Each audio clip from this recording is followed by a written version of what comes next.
দেখতে দেখতে 4 বছরে পা দিল ছোট্ট ইউভানের মাধ্যমে দ্বিতীয়বার মা বাবা হওয়ার সুখবর দিয়েছিলেন রাজ ও শুভশ্রী। জানিয়েছিলেন বড় দাদা হচ্ছে ইউভান। এবার দাদার জন্মদিনে প্রকাশ্যে এসে শুভেচ্ছা জানালো বোন ইয়ালিনী। দাদা ও বোনের ছবি প্রথমবার দেখে দারুণ খুশি নেটিজেনরা। অনেকেই বলছেন দুজনকে প্রায় একই রকম দেখতে।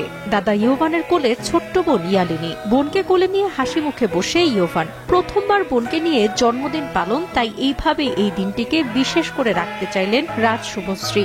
শহরের এক শপিং মলেই ধুমধাম করে আয়োজন করা হলো ইউভানের জন্মদিনের অনুষ্ঠান। মেয়ে ইয়ালিনীকে কোলে নিয়ে ছেলের সঙ্গে সেলিব্রেশন মোডে শুভশ্রী। না পোশাকের আতিশয্য নয়, বরং ছিমছাম সাজে জার্সি গায়ে দিয়ে হাজির ছিলেন মা ও ছেলে। হাজির ছিলেন রাজ চক্রবর্তীও। ইউভান তো বটেই, লাইমলাইটের অংশীদার হলো ছোট্ট ইয়ালিনীও। এই প্রথমবার দাদার জন্মদিনে সামিল সে। চোখে মুখে বিস্ময় এক রত্তির। দাদা কেক কাটছে, অবাক দৃষ্টিতে তাকিয়েও থাকতে দেখা গেল তাকে। কেক কাটা থেকে হুল্লোড় বাদ গেল না কিছুই। হাজির ছিল ইউভানের বন্ধুরাও। মন খারাপের মাঝেই বৃহস্পতিবার গোটা দিন জমিয়ে উপভোগ করলো চক্রবর্তী পরিবার। প্রসঙ্গত তিলোত্তমার বিচার চেয়ে প্রথম থেকেই সরব শুভশ্রী। প্রতিবাদে রাস্তাতেও নামতে দেখা গিয়েছে তাকে। শুধুই কি তাই, মন উজাড় করে লিখেছিলেন এক কবিতাও। তিনি যে মা, কোল খালি হওয়ার যন্ত্রণা বুঝবেন না তা কি করে হয়।